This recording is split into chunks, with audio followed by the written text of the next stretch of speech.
ಇನ್ನು ಮುಂದೆ ನಿಮ್ಮ ನೆಚ್ಚಿನ ಧಾರಾವಾಹಿಗಳ ಫುಲ್ ಎಪಿಸೋಡ್ಗಳು ಸನ್ ನೆಕ್ಸ್ಟ್ ಆಪ್ನಲ್ಲಿ ಮಾತ್ರ. ನನ್ ಮೇಲಿರೋ ದ್ವೇಷಕ್ಕೆ ಅವರು ನಿಮ್ಮನ್ನ ಬಳಸ್ಕೊತಿದ್ದಾರೆ.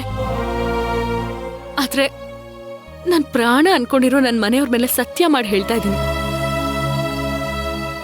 ಮೆಡಿಕಲ್ ಕ್ಯಾಂಪಲ್ಲಿ ನಾನು ಅವನ್ನ ಪ್ರೀತಿಸೋದಿರ್ಲಿ, ಕೆಲ್ಸದ ಬಗ್ಗೆ ಕೂಡ ಅವನ ಹತ್ರ ನಾನು ಸರಿಯಾಗಿ ಒಂದೆರಡು ಮಾತಾಡಿಲ್ಲ.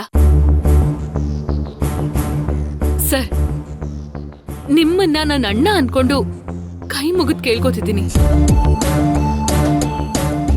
ನೀವ್ ಯಾರ ಇನ್ಫ್ಲೂಯೆನ್ಸ್ ಮೇಲೆ ಪೊಲೀಸ್ ಸ್ಟೇಷನ್ಗೆ ಬಂದ್ರಿ ಅಂತ ಮಾತ್ರ ಹೇಳಿ.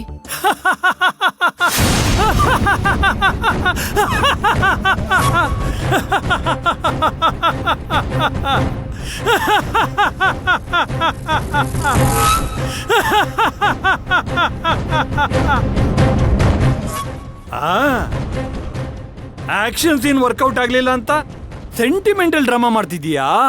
ನೀನ್ ಸೆಂಟಿಮೆಂಟ್ ಡ್ರಾಮಾ ಆಡಿದ್ರು ಅಷ್ಟೇ, ನನ್ ಕಾಲ್ ಮೇಲೆ ಬಿದ್ದು ಕಣ್ಣೀರ್ ಹಾಕಿದ್ರು ಅಷ್ಟೇ. ವೈಭವೇ ನಿನ್ ಗಂಡ, ಅದರಲ್ಲಿ ಯಾವ ಬದಲಾವಣೆನೂ ಇಲ್ಲ. ಅವನ್ನ ದೂರ ಮಾಡಿ ಇವನ್ನ ಮದುವೆ ಮಾಡ್ಕೊಂಡು ಮಜವಾಗಿರ್ಬಹುದು ಅನ್ನೋ ನಿನ್ನ ನಾ ಸುಮ್ಮನೆ ಬಿಡಲ್ಲ. ಕಟ್ಕೊಂಡಿರೋ ಗಂಡನ್ ಬಿಟ್ಟು ಇವನ್ ಜೊತೆ ಹೋಗ್ಬೇಕು ಅಂತಿದ್ಯಲ್ಲ, ಯಾಕೆ ಅಂತ ಕೇಳ್ಬೋದಾ? ಓ, ಈಗ ಅರ್ಥ ಆಯ್ತು. ಸ್ಮಾರ್ಟ್ ಆಗಿದ್ದಾನೆ, ತುಂಬಾ ರಿಚ್ ಆಗಿದ್ದಾನೆ ಅಂತ ತಾನೇ?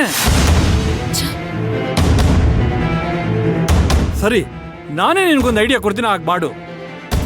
ವೈಭವನ ಗಂಡ ಅಂತ ಒಪ್ಕೊಂಡು ಸಂಸಾರ ಮಾಡ್ತಾ ಸೈಡಲ್ಲಿ ಇವನ್ನ ಅಡ್ಜಸ್ಟ್ ಮಾಡ್ಕೊಂಡು ಎಂಜಾಯ್ ಮಾಡು. ಏಯ್, ಏನೋ ಹೇಳಿದೆ ರಾಸ್ಕಲ್? ಎಲ್ ಬಿಲ್ಲದ್ ನಾಲ್ಗೆ ತರ ಬಾಯಿಗೆ ಬಂದಾಗೆಲ್ಲ ಮಾತಾಡ್ತೀಯ ನೀನು? ಬಿಡ್ರು